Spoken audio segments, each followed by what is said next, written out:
way through your calculations book, you'll come across a lighting calculations cover page.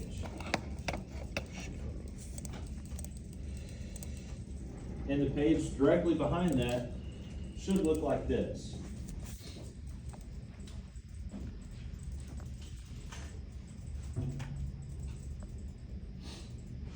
So, we're going to have to end up filling out one of these sheets for every single room in the office and even one in the shop. But right now we're primarily just going to talk about the office. We'll go over the shop towards the end. Now, this sheet, a lot of information going on it. However, in our bulletin book, if you turn to page 17 in the bulletin book, you'll notice that that exact sheet is in here, and this is an example sheet. So we're going to kind of go over this example sheet, talk about some of these things, and look at this example. This is not an example of any room in the office. It's just a made-up room, just so you can kind of see how this sheet works. But up at the top, they have prepared and checked by. You don't have to fill that out for our project, but that is typically something where you would fill out the prepared portion, and then maybe if I was like the double E, the engineer, then I would be the one that kind of stamps it and says checked by. But for in here, we don't have to worry about filling that out.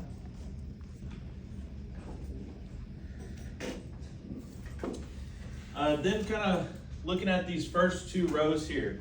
So you have your room. So you're going to identify what room you're working in. So whether that's the lobby, the executive office number 2, the hallway, the storage room, whatever room we're working in, you're going to fill that out. And then kind of going below that, we're going to record the dimensions. So we need the length, the width, the area, which is the length times the width, and then we'll also use that length plus the width in one of our calculations. Up there in the top right, it says FC required. Y'all probably do not know what FC stands for, but it stands for foot candles. So what that means is if my marker here was a candle and I lit it and I put it on a tabletop in a completely pitch black room, then the light that this candle emits, it's going to make 1 cubic foot of light. So that's kind of how we determine what our lighting requirements are for each room. For your foot candle requirements, hint, hint, wink, wink, nudge, nudge, I would write this down, but I would strongly suggest that you look in your design spec sheet for the FAQ page. I would strongly recommend you look there for your foot candle requirements. Then kind of below this is what I just call the black Sharpie box. I think it's the black Sharpie box. That bit of information that we're going to review in there, that is going to stay the same for every single room in the office. So everything inside of this black Sharpie box is going to be the exact same for every room in the office.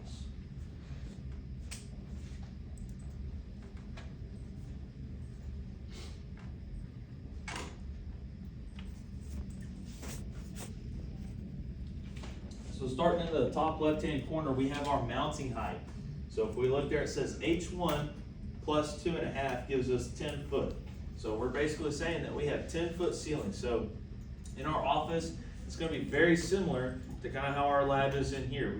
We're going to have 10 foot ceilings, and the light fixtures are even going to kind of be the same, very similar. But just kind of doing some basic algebra there, H1 plus 2.5 is equal to 10. Solve for H1. How much is H1? 7.5, right? So kind of remember that here in just a minute. Below that, mounting type. It doesn't have it indicated on there anywhere, but we have kind of 3 different styles. There's a pendant style, which is typically like, like your chandelier kind of stuff. Then you have surface mount, which is what's in here, and that's actually what we're going to be using for our project is surface mount, so they're flush with the ceiling up there. Then the third option, recess, is like if you have like can lights kind of tucked up in it. But for us, we're going to be using surface. It's just not indicated on there. Below that, we got 3 percentages. We got a ceiling percentage reflectance, a wall percentage reflectance, and a floor reflectance percentage. So those values of 70, 50, and 20 are not going to change, and that is based on our lights being centered in the middle of our rooms. Because even if you can't really tell in here because we got white ceiling tiles, it's kind of hard to tell, but there is light being reflected off the ceiling tiles. You can see it on the walls, even on like off the posters and stuff. It's a little bit easier to see, and even on this concrete finish of the floor, you can see the light being reflected off of there. So all those things are to be bounce some light off and kind of factor a little bit into all of these. Below that, the type of fixture, we're not going to use any of this information because fluorescent, incandescent, and mercury vapor, those are kind of old school stuff. We're all using now LED. So that will be kind of indicated on this side over here. But real quick, before we talk about that, up here at the very top right, there is a maintenance factor of 80% or 0.8. Then below that, the lamp type, that's where we're going to put in that it's an LED style. So like I said, this type of fixture will not be utilized. Below LED, we have lamp luminera. What does that sound a lot like? Lumens, right? And that's exactly what it is. So our specific light that we're using in our office is going to output 4,641 lumens. And then down at the very bottom, last two rows, we have a fixture description. So ours is going to be a 2 foot by 4 foot light fixture, and then it has 4 lamps. So what that's referring to is, like if y'all ever walked into like Home Depot, in the lighting section, you know, they got like that big old section where you can pick up like the long glass tubes for like shop lights and stuff, for older shop lights. That's what that's referring to. Now, of course, ours are LEDs, so they're not going to have like bulbs like that, but they still consider a strip of LEDs, and then they typically kind of have like a little dome covering over the top of them. That's still considered a lamp. So we just have basically 4 strips of LEDs in these lights. And then the manufacturer, this is the only thing that's incorrect on this example sheet. Everything else is spot on. But the manufacturer, just a little typo if you will, it's not photometric. That's actually a chart that we're going to look at here in just a second.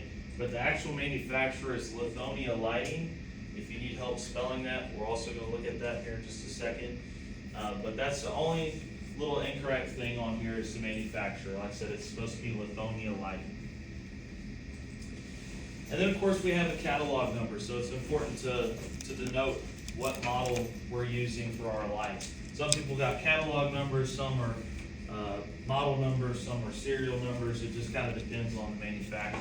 But the only thing important on this that we have to kind of remember is this last little bit. I'll help you all remember that. So we're using the 48L LP 18 package.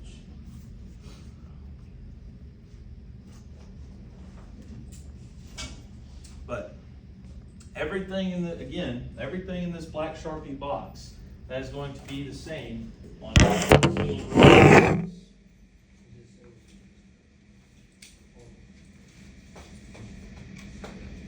So a lot of that was just kind of some generic information. If I kind of scroll down here, this is where our math begins. So good thing is on almost all these steps, they're telling us what to do and the formulas to do it. So, step 1, it says assume 20% floor cavity reflectance. Check. Step 2, it's talking about cavity ratios. And if you notice there's 2 sub-steps. One's for a room, the other is for a ceiling. So what that's referring to is, so like this our lab room here, for example, this only has a room cavity. So what they're defining is like an open space where we can kind of be in. We don't have a ceiling cavity at all. An example of like where a ceiling cavity would be present is if y'all have ever been in like a place where they have like vaulted or like cathedral style ceilings, that would then present a ceiling cavity for us to take into consideration. But for our project, it's just like this lab room in here. We're going to have ceiling tiles in there. Yes, technically there is a ceiling cavity above that, but our light fixtures don't have to worry about outputting light in there. So all we have to worry about is the room. So if we look there, RCR, that stands for room cavity ratio. The formula is 5 times that H1 value. And y'all said H1 was what? 7.5. 7.5. So even if you kind of look at this little picture over here, where that 2.5 is kind of coming from plus H1 to get the ceiling height, it's trying to consider like working planes, like that. So that's what it's trying to consider. So that's where that 7.5 kind of makes up that difference to get to the 10-foot tall ceilings. But 5, that's just a constant, times 7.5, then that would be times our length plus our width divided by our area. So if you look at this person, when they did the math, they broke it out quite a bit. We don't have to quite do it to that extent, but that's where they get the 37.5, 5 times 7.5, and then times 70, which was our length plus our width for this example, divided by 1200. And they actually end up calculating that 2.1875. That's kind of their final answer there. Now, we probably don't have to carry out the decimal place that far, but I'm just going to kind of make note of that over here. So cavity ratio, they calculated was 2. We'll round that to just 1.9. We'll just go the standard 2 decimal places. Again, that second substep, talking about the ceiling cavity stuff, that's in A. We don't have to worry about that. Step 3, if we look there, it's talking about ceiling cavity stuff. We ain't got to worry about it, so it's in A. And then we get to step 4, and it says coefficient of utilization, 83.91. There's no formula, there's no nothing on how they got that. So this is the one little bit of work that we have to do kind of outside of these steps and without a formula somewhat, and that's where our room cavity ratio becomes important. So, zoom out just a little bit. I'm going to scroll down in the bulletin book, and there's a lot of pages in here kind of talking more in depth about all these lighting calculations. Y'all are more than welcome to read through that. I just personally feel like I don't have to have an in-depth lecture on that, because like I said, I've probably got a better chance of going out and buying a lottery ticket and winning than y'all actually doing lighting calculations for a living. So, like I said, if you're interested in it, you're more than welcome to kind of read through some of that information and kind of learn more about it. I just don't feel the need to kind of go over that stuff in as much depth in here. But along the way, I do want to point out, there are some pages in here, a couple of pages in here, up at the top that say illumination level guide. Again, if you're not looking at the design spec sheet or that FAQ page for the foot candle requirements, this is where those values come from. But again, hint, hint, wink, wink, I would look at those or the design spec sheet. But we'll eventually get here, and this is on page 26 in our bulletin book. And it says Lithonia Lighting. So again, that's our manufacturer. So if you needed some help spelling that, there it is. But this is our manufacturer for our office lights. There was a little picture on here, but this has been photocopied, so you can't really see it.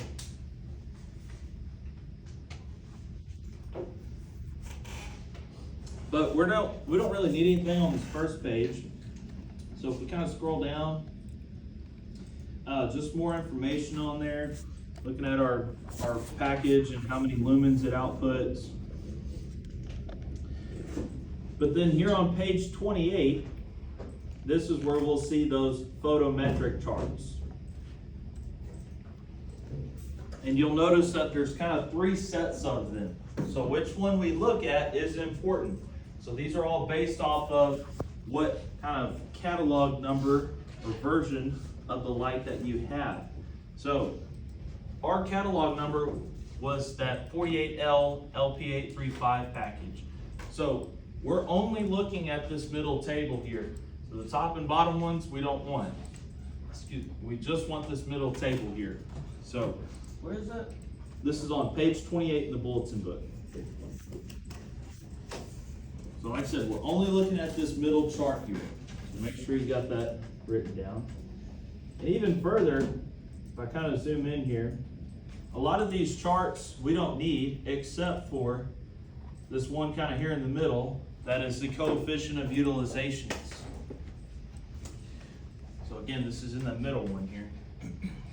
But if we look at this chart, we got three kind of values up at the top. We got PF, PC, and PW. So that's standing for your percentage of floor reflectance, percentage of ceiling reflectance, and your percentage of wall reflectance. So if we kind of filter down through this, our percentage floor reflectance, that was 20%. Well, that kind of covers all of this in here. Our ceiling percentage reflectance was 70%. So now we're kind of looking at these three columns here in the middle. And then our wall percentage reflectance was 50. So that's eventually just going to narrow it down to us only looking at this one singular column that I have highlighted here.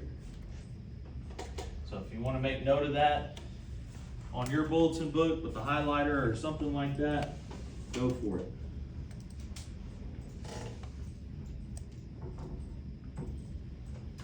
So all of these values that are highlighted at the moment, those are our coefficients. If we also kind of look on the left over here, I guess we technically will use this column too, but that is our room cavity ratios. So notice it goes from 0 to 10. But these are all whole numbers. When I say that, I mean like 2.0, 4.0, 6.0, that's it. They don't have like 6.5 or something like 2.19. So we're gonna have to calculate what the coefficient is for a room cavity ratio of exactly 2.19. So the kind of process to do that is first we have to determine, well, what two whole numbers does 2.19 fall between? 2 and 3. So we're going to have to kind of establish some known points here.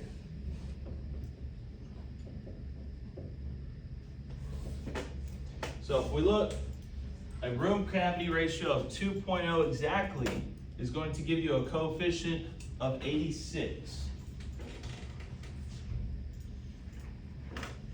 And what would 3 give you?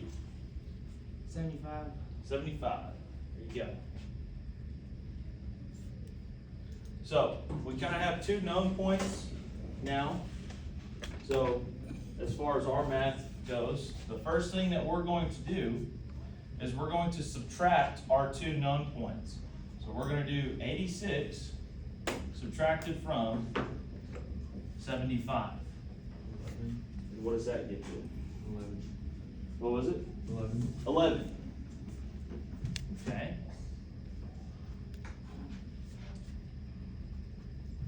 The second step, that's kind of what I call like the differences of differences.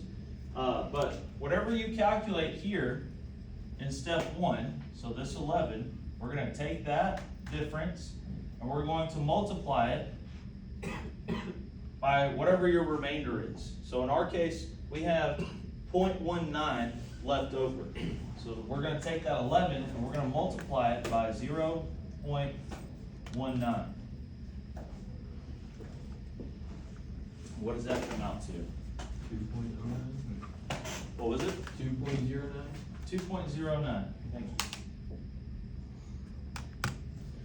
Okay.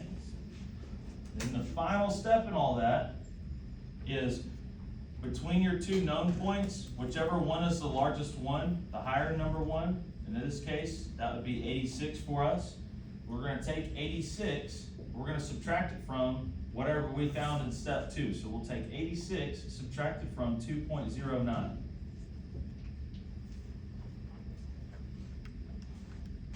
What does that come out to? 83.91. 83.91.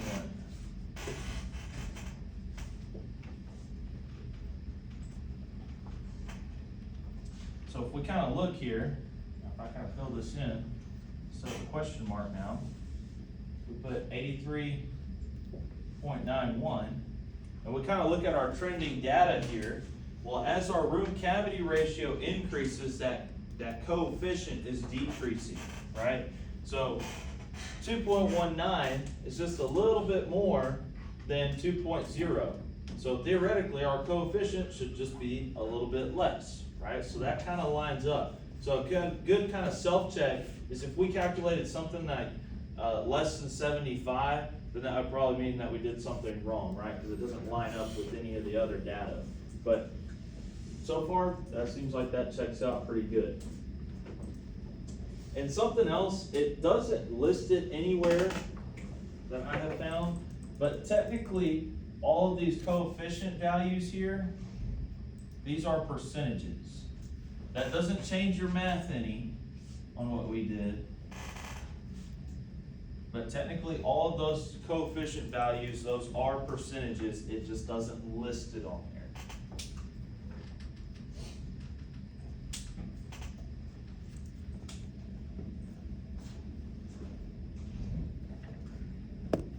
Yeah. Are we always gonna pull from the 50% column? Yes, so this column that I have highlighted up here, that's the only column we're gonna look at for coefficient numbers. So like I said, if you wanna take like the highlighter or something on your bulletin book and highlight that column, go for it. And again, this is on the middle set of tables in there, because there are three, but we're looking at the one in the middle, because that lines up with what package like we have. Is this also where we get our lumens at? Your what? The lumens on the actual like name of the light? Are we getting saved? Not necessarily lumens, that, I mean, it's kind of tied to that package, or what catalog number we have, but that's actually on I think it's a page right above that, it'll say, and I can show you that here in a second, on where the lumens come from, but that lumens is gonna be that set 4,641 number. So I bet you already said this, that's the only column we're gonna use, like, for that, right?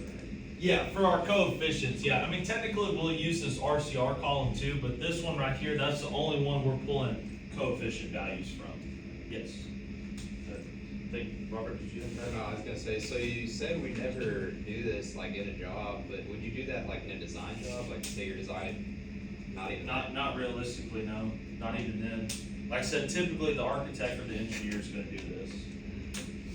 Because there's actually a whole lighting standard out there, it's like IESS or something like that, but there's like a whole, just like how the code book is for us, there's like there's like a version of that out there just for lighting specs. Yeah, so. Why did we go to page 26? Was that just to spell the Lithuanians? Oh, yeah, that was the start of our manufacturer in the office, yes. We just need page 28. Yeah, yeah. So for the RCR and the H1, is that like an example or is that a reference? Yeah, I wrote it on The H1 is gonna be 7.5 for us still. Okay. Yeah, everything in that black Sharpie box, that actually is legit. Okay. We're just kinda doing like a made up room. I see. I don't think there's anything that has like that 30 by 40 dimension, but, excuse me, yeah, everything in that black Sharpie box, including that H1 value, that'll be the same for us. Okay. You said for the foot care Lithuania project, it's gonna be on the design spec sheet, is that the page that you gave us when we started class? No, that's another set of pages, not quite like the bulletin book, but it's in Canvas. It's just an FAQ page, honestly. So it just has a lot of information in there, so I'd recommend y'all look through that for your foot candle requirements. At least majority of them. But everybody's good with this little process here. I said, this is really kind of the only thing that we have to dive off and do ourselves. That's not listed as a formula. But everybody's good on how we use this process to figure out what our exact coefficient is. Everybody's got the column they needed on this table? Yeah. I don't remember how did we pull the 2.19 and 3? The 2.19, that's what we calculated per the formula on our sheet. And so that value is subject to change per room that you do. That's in the change area? No, it's not in the black chart. No, that's step 2 on that sheet, on the example sheet. Like I said, that room cavity ratio number, that 2.19, that's subject to change on every room. Correct. Yeah, the dimensions of the room are gonna end up changing that on there. So everybody's good with this sheet, you know, knows which column to look at? Everybody's good there? Anything is that?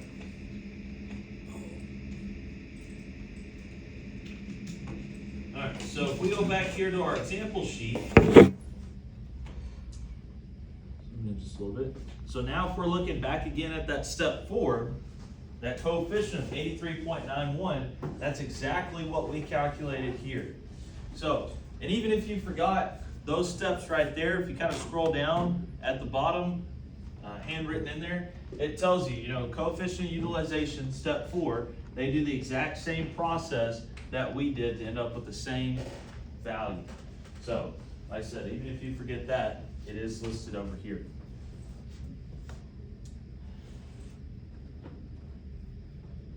Alright, so like I said, step 4, the only time we kind of have to dive off and kind of do our own math over there. But step 5, kind of going back to some formulas, but we're solving for impedance, and that is taking LL, which is our lamp luminaires, times the MF of maintenance factor, times CU, which is the coefficient of utilization. So that's where we're going to plug in 4,641 lumens times 80% or 0.8, and then times, and then like I said, this coefficient number, this is technically a percentage, so by the time you move your decimal place over, is going to be 0.8391. Run that calculation, and you're going to get 3,115 ohms for impedance. And then the last step there is step 6, and that is actually to determine our number of fixtures.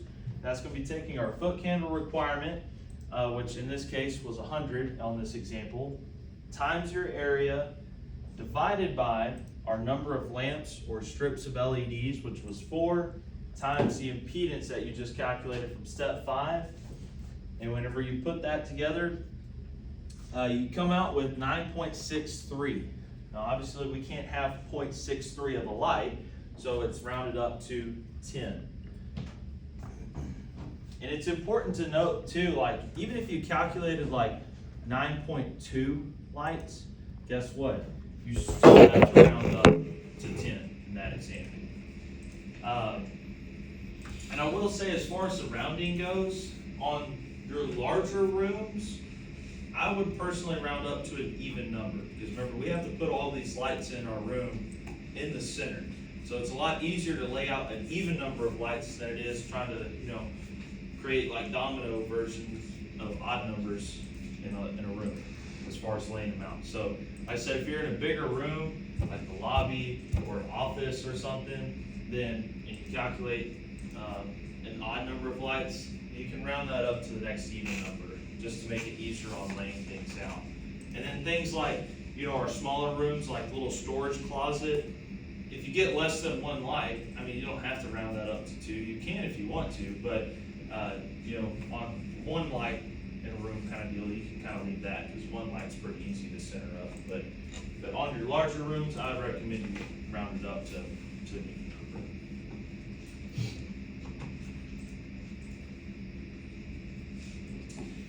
And then step 7, that is a step on there, but it is not a requirement for you to fill out. Step 7 is not a requirement to fill out. If you don't fill out step 7, that doesn't mean it's incomplete or anything. It's not a requirement to be filled out. That is just a self-check for you. So if you get done with step 6 and you're like, I don't know if that's the right number of lights that I need, well, step 7 is a self-check to ensure that you are meeting the foot candle requirement of that room. So we got FC, foot candle requirement, is equal to the number of fixtures times your number of lamps times the impedance divided by, the area. So, but keep in mind, like even on this example, we calculated 9.63 fixtures, but we're going to have 10 fixtures. So that is going to increase your foot candles, right, whenever you do that calculation. So if our foot candle requirement was 100 and we calculated 107, right, because we used 10 instead of 9.63, that's okay. You're meeting the foot candle requirement, right? Now, where that self-check comes in handy is if you do that calculation and you end up with, say, 70 foot candles. Whenever your requirement for the room is 100, then that's something that you might want to relook at. Maybe you accidentally punched something in wrong on the calculator or something. But that foot candle requirement is just a self-check to make sure. So it's okay to have a little more than your required amount, but you definitely don't want anything less.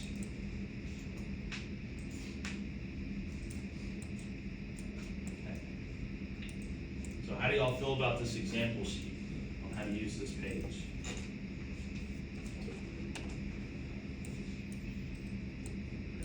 Just gotta get our own, like our actual Wait. requirements. Would y'all like to do a real example in our project together? Yes. Yes, okay, that's usually the answer.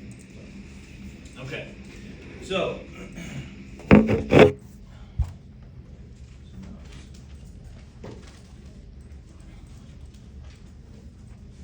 So like I said, in our notebook, we have this exact same piece of paper in here that we're gonna have to fill out. So on our drawing, I'm just gonna pick the lobby. Since that's the room that I did yesterday with everybody, I'm gonna do the same room with y'all. So we're gonna end up doing the lobby. So on this page, and I'll zoom in here so y'all can see that a little bit easier. But for the room, we're just gonna type in the lobby. I'm gonna get my dimensions from there. Now, the blue text on there, they do have the dimensions on there. And I think I fixed them all, but I could have missed one to where there's an inaccurate dimension on there. So I would just recommend you just double check real quick. And you can do that quickly with the line command just in the corner and just kind of go out and be like, all right, that is 37 foot and that is 31 foot. So I would just kind of verify my measurements and make sure that I didn't miss one. But that is a 37 by 31 room. So we'll put that in.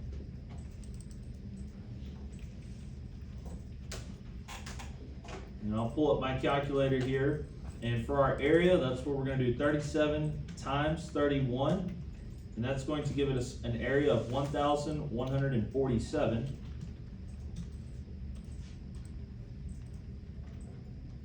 And our length plus our width, very similar, 37 plus 31 now. And that's gonna give us a length plus width of 68.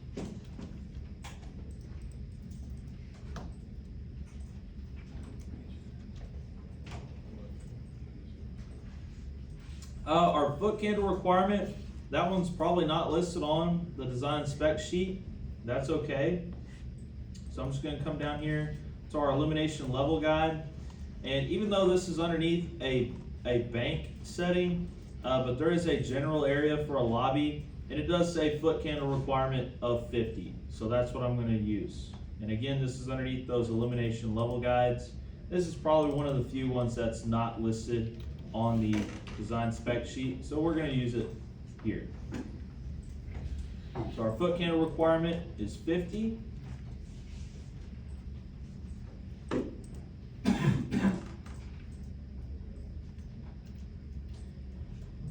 And from then on, rows 8 through 19 here that I have highlighted, this is what's inside that black Sharpie box.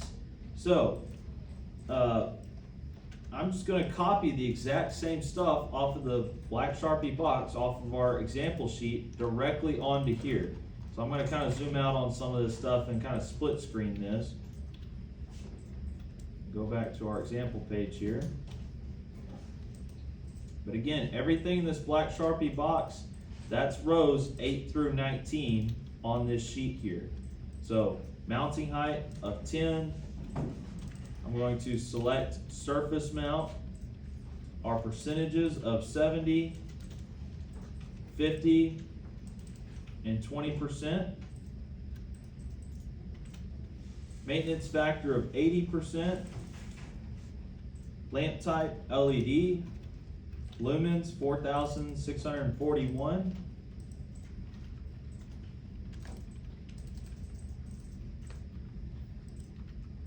Fixture description, I'll still do a 2 foot by 4 foot 4 lamp.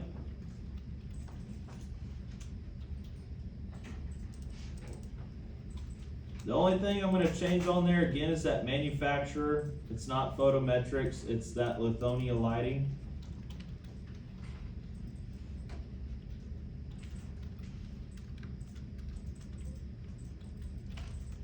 And the catalog number, which is that 2BZL4 48L LP 835.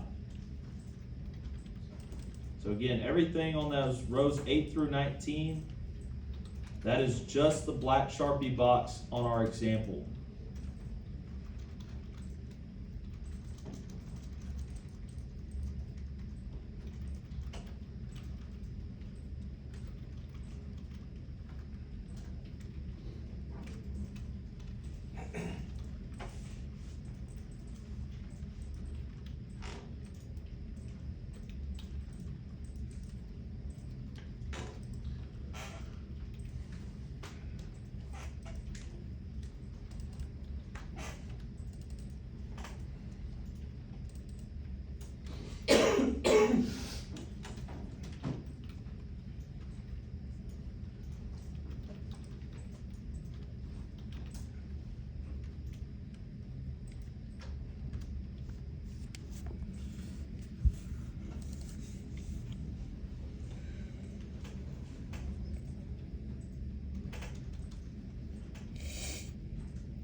Everybody tracking so far?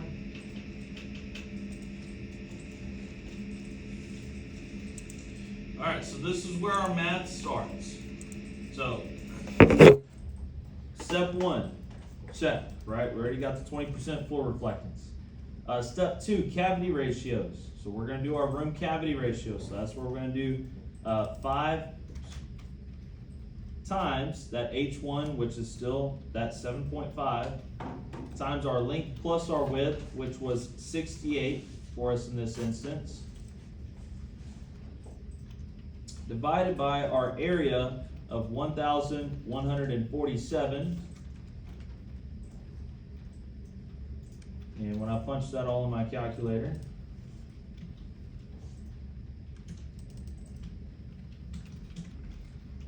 I calculate, we'll just say 2.22 for a room cavity ratio.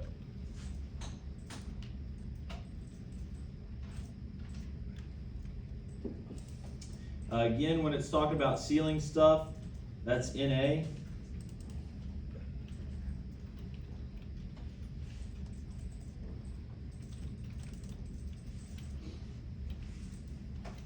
Same thing with step 3, talked about ceiling cavity stuff, that's NA.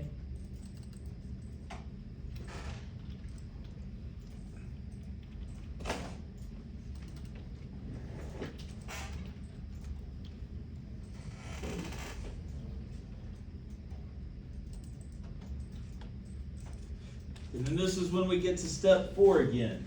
So, again, that's when we're gonna have to go back to our manufacturing spec page, these photometric charts. Look at the one in the middle. We're looking at this coefficient table.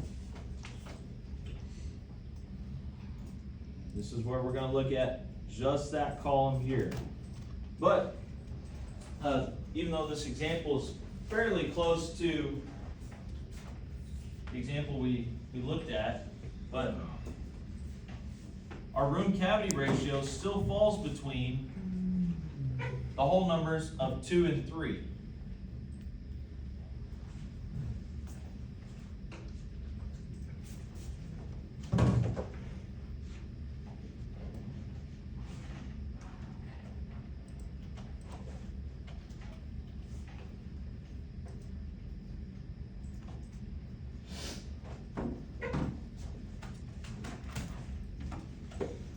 So now our room cavity ratio is now 2.22. So we still fall between the whole numbers of 2 and 3. So we already kind of know what those coefficient values are. So we're still going to subtract those, get 11 as our difference. But this time we're going to multiply 11 by what? 0.22.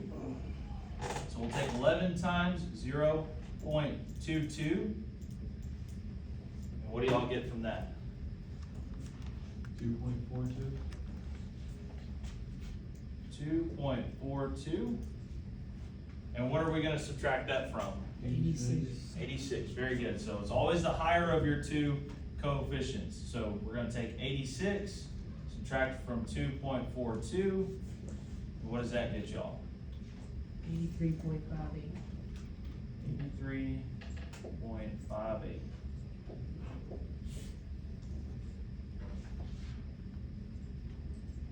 And again, good self-check is to look at that trending data. And it makes sense, and we can even compare the example on the, example in the bulletin book is 2.19 was a little bit, lower than 2.22. So, and it had a little bit value closer to 86. Now we're kind of straying away from that, value a little bit more, so we're a little bit further away, so it kind of lines up. But everybody's good with that process there. Okay. So, kind of going back to our notebook there. So for our coefficient, we're gonna say is 83.58%. Step 5, our impedance, that's where we're gonna take our lumens, our LL of 4,641, multiplied by our maintenance factor of 80%, times our coefficient, which was at 83.58%.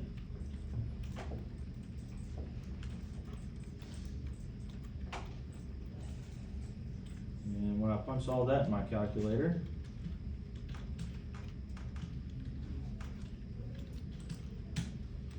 I end up with, and we can just say that is 3,103 ohms. So that's what I'll punch in here, 3,103 ohms.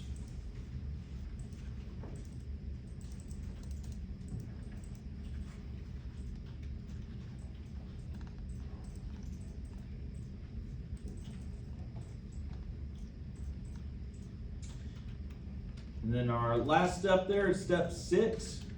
So we're gonna take our foot candle requirement of, and this time was 50, times our area of 1,147. And then divide that by our number of lamps or strips of LEDs, which was 4. And then times the impedance we just found of 3,103 ohms. And on y'all's calculator, make sure you put parentheses around the numerator and the denominator, because there's multiples of those values on the top and the bottom. But I'm using this calculator on the computer, so I'm gonna have to do this a little bit kind of like the long way. But give me just half a second.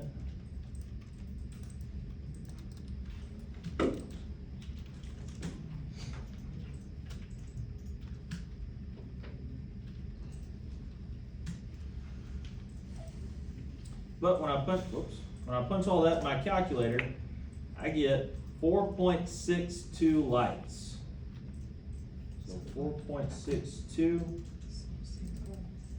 Exactly. So how many lights are y'all thinking that we put in here? 6. 5. I would do 6 if it were me. Because again, it's a lot easier to lay out 6 lights in a room than it is to lay out 5 lights, right? Because then that's when you kind of have to do like that domino kind of looking effect on there. So me personally, I would round that up to 6 lights.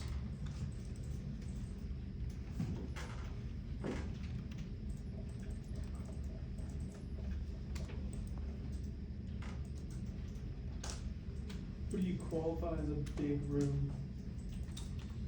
I mean, stuff like the lobby, for example, that's a larger room. Most of the offices are larger rooms. I wouldn't consider stuff like the mechanical room or like the storage closets, I wouldn't really say those are larger rooms, because you'll probably calculate something less than 1 light on there. So you might get like 0.8 of a light, so that rounds up to 1. And it's pretty easy to just put 1 light in those smaller rooms. Probably just So- anything over 4, I guess. Cause 3, you could even out 3 pretty easy too. Yeah, you could. It's just kind of like I said, just kind of up to you. Like I said, but something like the lobby, 5 lights, that would just kind of be a little difficult to lay out. But on some of those, like especially depends on their dimension too. But like I said, that's not a rule. You don't have to do that if you don't want to. It's just something I would recommend just to kind of make it a little bit easier on yourself. But definitely use that on your discretion. Yeah. On the, I'm still trying to, understand this, room cavity ratio. Mm-hmm. So the 5 is a constant, Correct. and then the 7.5, I don't get that. So that's where if you come up here to our what was in our black Sharpie box on row 8 up here, mounting height is H1 plus 2.5 is equal to 10 foot. So we're having 10-foot ceilings. So just kind of doing some basic algebra there of solving for H1, that's how we're getting the 7.5.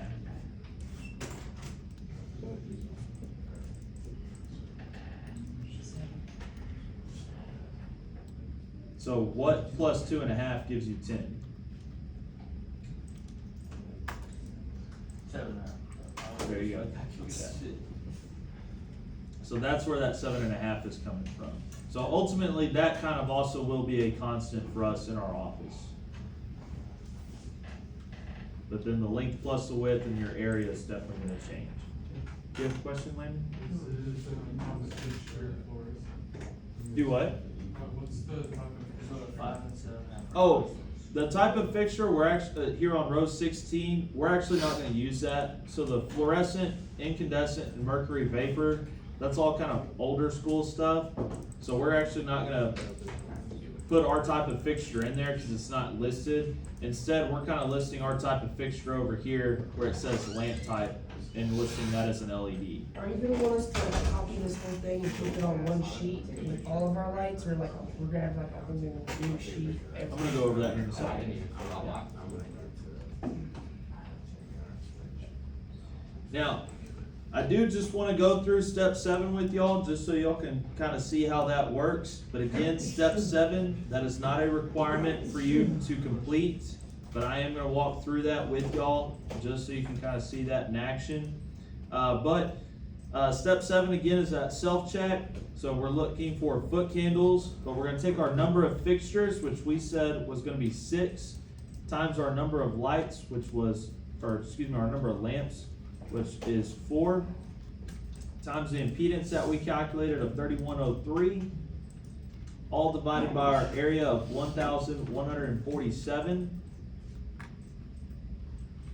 So when I punch in all those values,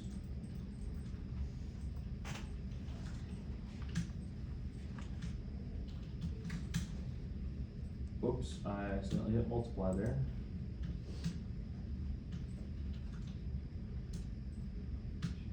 There we go. That comes out to, we'll just round that up to 64.93 foot candles. So, that is a little bit more than what we are required to put in our lobby, right? So we had the 50-foot candle required minimum, but again, we're not using just 4.62 fixtures, we're using 6 fixtures. So obviously that foot candle number is going to increase just because of the number of fixtures we have, which that's okay, that's all right. We're meeting and exceeding, in this case, our foot candle requirement. So that is okay. Where that would be an issue is if we calculated something less than 50.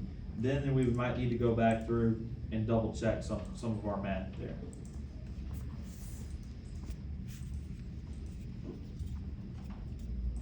Okay. So how do y'all feel about this lighting calculation sheet now? Better? Okay. So, this is probably gonna be one of the few times that I give y'all some Excel tips. But, down here at the bottom on your tabs, you can either double click on it and it'll kind of activate for you to rename the tab. Or you could just right click on it and then there's a little menu that says rename for the tab. But I would recommend that you rename these tabs to the rooms that you're doing. So like, for example, I would name this tab the lobby. That way you can kind of quickly see all the tabs and all your rooms that you have completed, rather than clicking on each tab to see which room is which.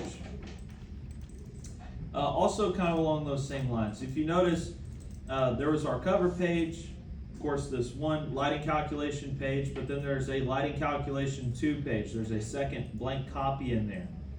So what I would recommend that you do, again, is this rows 8 through 19, that's that black Sharpie box. That's gonna stay the same for every room in the office. And we're gonna have one of these pages for every room in the office. So what I would do is I would personally just copy rows 8 through 19 that we just did onto here. And so that way it's gonna be the same on every single one.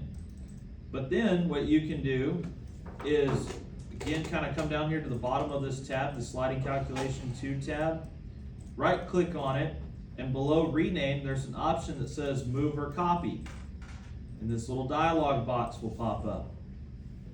And if we kind of look right here above our list of all of our pages in here, it says before sheet. So we're gonna make a copy, but we need to tell it where it wants it. So we're gonna put it before, and if we kind of look at our tabs down at the bottom, the sliding calculation 2 is followed by our conduit schedule cover page.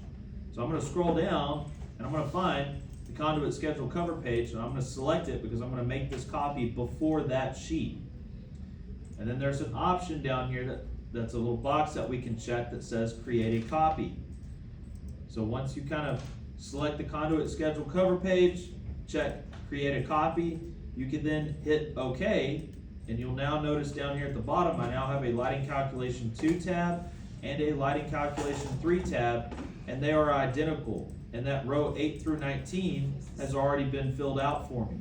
So you can kind of keep a running blank copy ahead.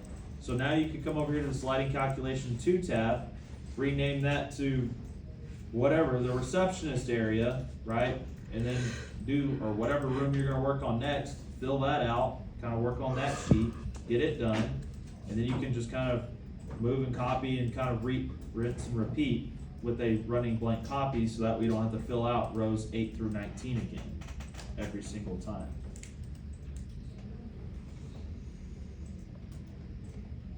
But every single room in the office does need to have one of these sheets. So, very similar to kind of like the first week when we were in here talking about receptacles. If a room has the exact same dimensions and the exact same foot candle requirements, right? You can copy that page and then just change the title of it, right? So you don't have to do all the work again. So, kind of keep that in mind too. So work smarter, not harder.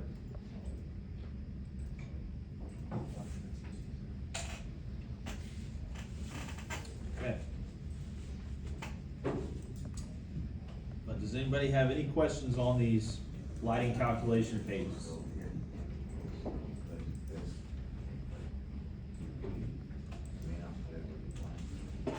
So everybody's good with these pages? Was good? Okay.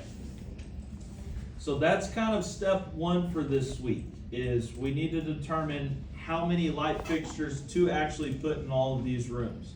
So get these sheets done first. But once you have these sheets completed, then that's when we can kind of transition to our drawing and start actually installing these lights.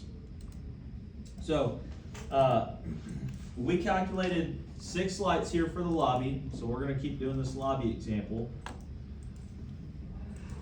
But like I said, we have to put these lights centered and square in our room here. Now there's a whole bunch of ways that you can do this. And there's not one right or wrong way.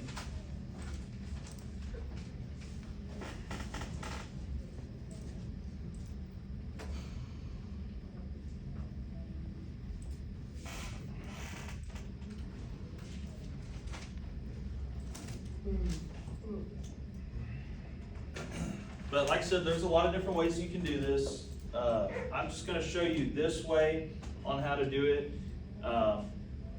Again, there's lots of different ways you can do this. I will say you can use like the array function, but most of the time on the array, your lights are not gonna be perfectly centered. So that's why I'm just gonna show you all this way rather than trying to do the array function on there, because that can sometimes get, like I said, offset. But here's our lobby that I drew up here. We got 31 foot here, 37 foot there. We have 6 lights, okay? The first thing I'll talk about is how your fixtures are orientated. So you can either have your lights kind of horizontal like this, where it's 2 foot by 4 foot there, or you could put them kind of tall, where you got 2 foot and 4 foot here. I don't care which orientation you pick, I really don't. But just like if you're laying down some laminate flooring in a house, once you pick an orientation, stick with it throughout the entire office, okay? So, like I said, just like flooring, like you shouldn't have your flooring going across like this in a room and then get to a hallway and then start having flooring running this way, right? You should have it continuous, the same direction throughout the entire house. Same thing with our lights in the office. Same thing in this building. Our lights are kind of running this way, so I shouldn't walk into motor controls and then the lights start running that way, right? They should all be kind of going this direction. So, like I said, there's not a right or wrong. I don't really care which orientation you pick. Very similar, we have 6 lights. You can lay those 6 lights out a couple different ways. You can do like 3 columns of 2, or you can do 2 columns of 3, right? Again, there's not a right or wrong answer there. But for this example, I'm just gonna say let's do 2 columns of 3, just because that's a little bit easier for me to draw.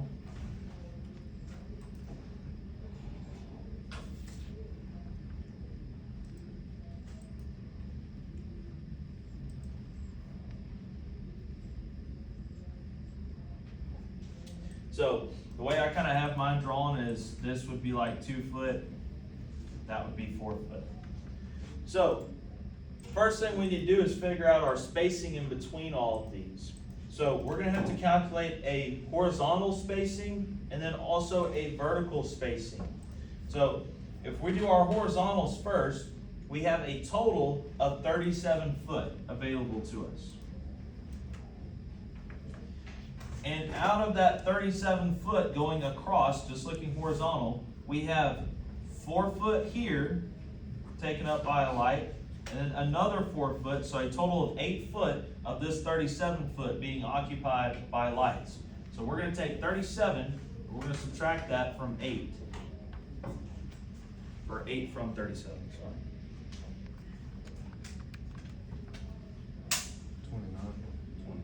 29, thank you.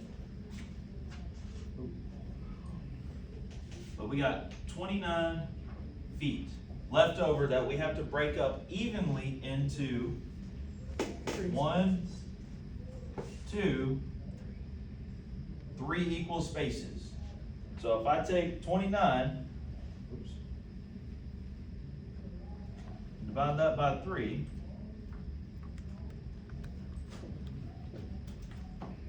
that's going to give me 9.6 repeating feet.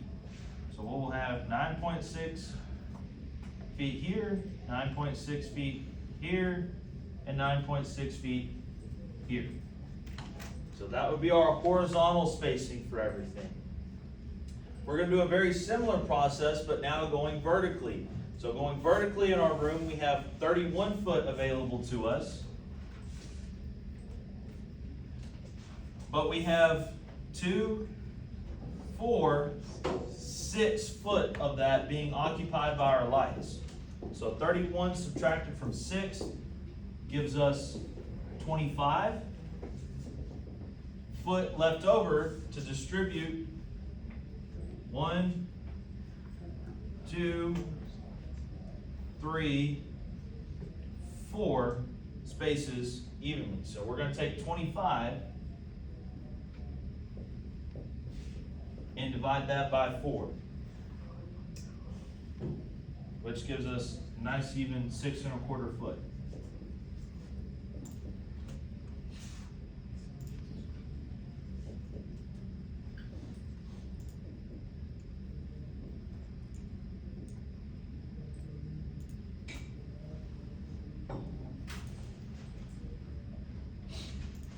So like I said, there's a lot of different ways that you can do this. Now also keep in mind, this is not drawn on centers for the lights. This is not on centers. So when we draw this out, and I'm gonna show you all how to do that, but whenever we kind of get our dimensions that we calculated here, that's actually gonna be this corner point right there on our light. So this is not based on centers. If you wanna do centers, that's fine. It's just a little bit different math. But this is just how I'm showing y'all. Like I said, there's a lot of different ways you can do this. The ray function, in my opinion, kind of can get a little squirrely and it not put them directly in the middle of the room. So it kind of takes more hassle than what it's worth, in my opinion. So I'm just kind of showing y'all this way. So,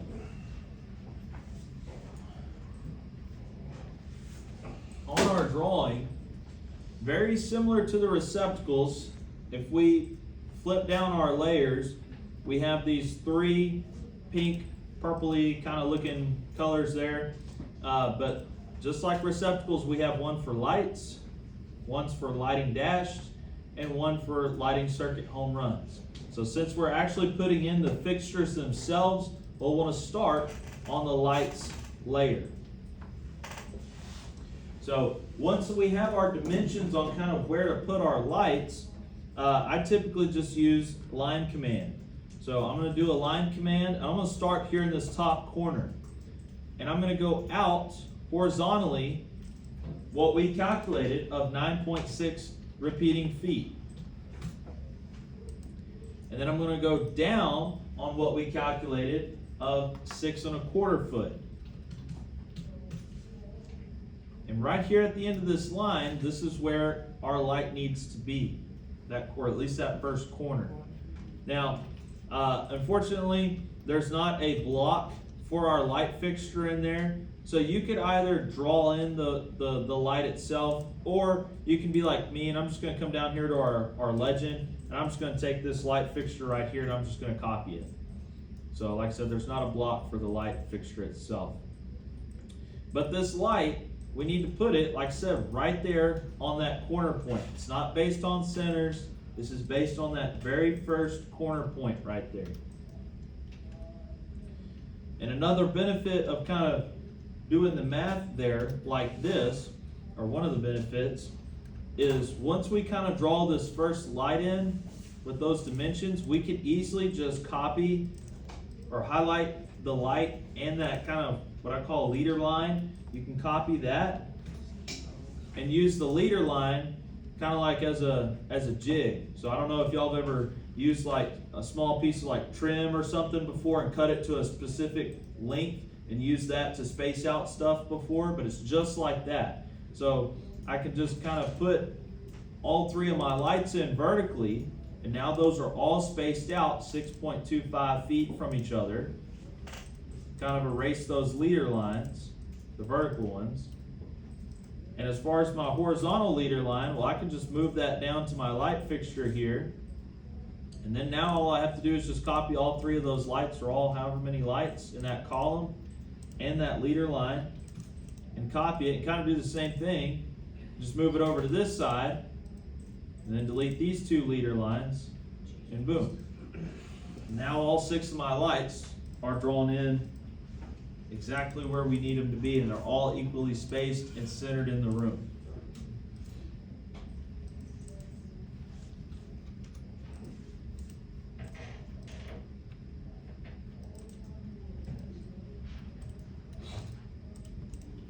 Does anybody have any questions over that portion of it?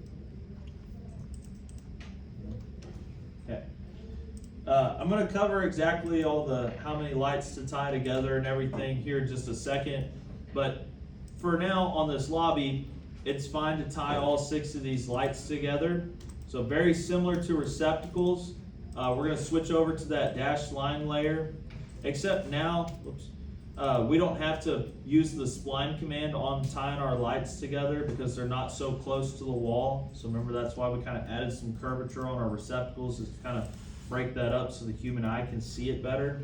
But since our lights are kind of away from all those straight and parallel lines, we can just use a regular line to tie all these together. And I'll go back through and kind of clean that up just a little bit. So there's our 6 lights tied together, our dashed line.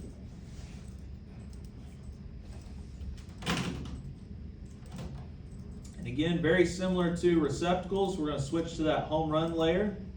And this time we do have our block for the little tags. But in our block library, we do have the lighting definition. Looks almost identical to the receptacles and even the power circuit tags. But we're just going to place that at the end of our circuit of lights. Just like receptacles, the attribute box is going to pop up. And since this is our very first lighting circuit, I'm going to call this circuit 1.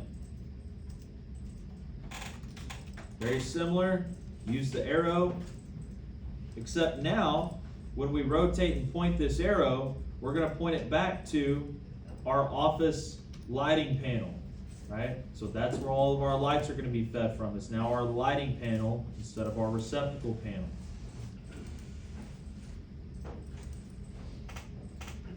And the last little finish touch on that is, and I use a spline. This is the only time I use the spline on the lights, is to tie the little tags back to the fixtures that they are controlling, or feeding, I should rather say.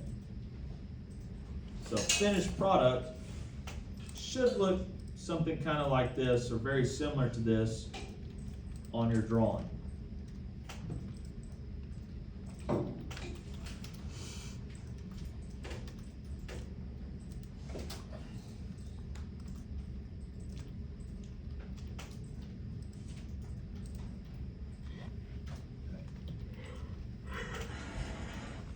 So does anybody have any questions over the drawing portion?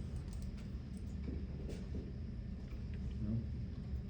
Okay, so that's kind of step 2 for this week. So step 1, do those lighting calculation pages to determine how many lights you need in a room.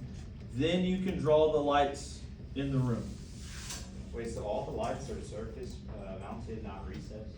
Correct. Okay. Yep. Recessed would be like a can light in a house. Okay. Yep. So all of ours are just like what's in here. They're surface, they're sitting flush with that surface of our ceiling. Okay. So the third step to all this is kind of coming back to our notebook, but this time we're not worried about the lighting calculation page here. We're going to go kind of back to the front of the book, and right after our receptacle wire sizing, there's a cover page for lighting circuit wire sizing, and there's one for the office and for the shop. If I zoom in here, you'll notice this looks very similar to our receptacles, right? So the only thing that changes a little bit is our notes over here off to the side. We still have 3% voltage drop. Our lights in the office are running on 120 because both of our panels in there, the ORP and OLP, are both 208 120. So 3% of 120 is still 3.6 volts. The only thing that changes is it says each receptacle, and it's talking about the light, not an outlet, but just the light fixture. Each light fixture is 160 watts. So that means we can put up to 10 light fixtures on each circuit to still obtain that magical 1600 watt circuit limit that we have. So just like receptacles, even if you don't have 10 lights on a circuit, we're just going to assume 1600 watts at 120 volts. That's going to give you that same 13.3 amps for your amperage on those circuits. So just like the receptacles, you're going to come in here, put your circuit number, get your X and Y axis using that DIST command on the furthest light fixture away on the circuit from the panel. And then the only thing that changes here is our rise and fall. Oops, my hand.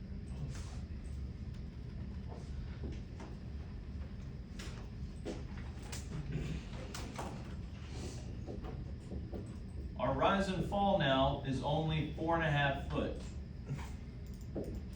The reason it's so short is because we're not really falling down anything to these surface mounted lights on the